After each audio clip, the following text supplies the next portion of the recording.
Може ли македонскиот железнички сообраќај да заживее и да се врати на шините на развојот и просперитетот и да биде во функција на граѓаните? Ајде заедно да патуваме со воз и да ја увидиме реалната состојба на теренот.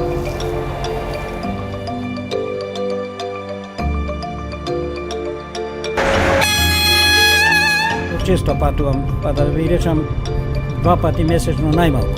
Така да ги знам услугите поприлично. Едино задоволство што постои уште возот. Ево воз сега што патуваме, веќе касни повеќе од саат време. Користам можеби 5-6 пати месечно, месечно, може и 10 пати. Задоволен делимично. Возеви нема доволно, не знам што, како што беше порано не. Јас сум задоволна, пошто ми е блиску.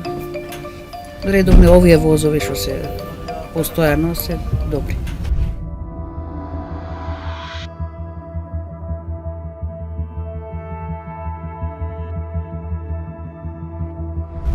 Велес не е само централен град на земјава во географска смисла. Железничката станица на овој град има најголем број дневни патници кои ги користат услугите на македонски железници. За повратен возен билет од Скопје за Велес, граѓаните треба да издвојат 180 денари. А доколку би се одлучиле за автобуски превоз, би требале да издвојат најмалку двојно повеќе и тоа само во еден правец, а би потрошиле во просек исто време во патување, односно околу 1 час. Може да се каже да го користам скоро секој ден. Понекогаш има некои каснења, ама у случај, мислам, повеќето се на време. Па верувам дека треба да се поштат поише линии, оти има многу мал број на линии кои што не вршат работа за сите. Има некои кои што треба да чекаат многу време за да дојдат да можат да патуваат. Исто така да се зголеми хигиената. Да бидат возовите секогаш точни, ти многу често тоцнат. Поредовни линии може да има.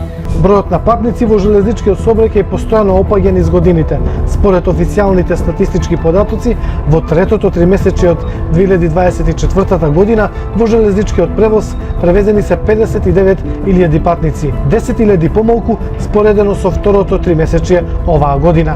За подсетување, во 2012 година биле превезени над 1 милион патници, а во 2023 биле превезени вкупно 280.000 патници.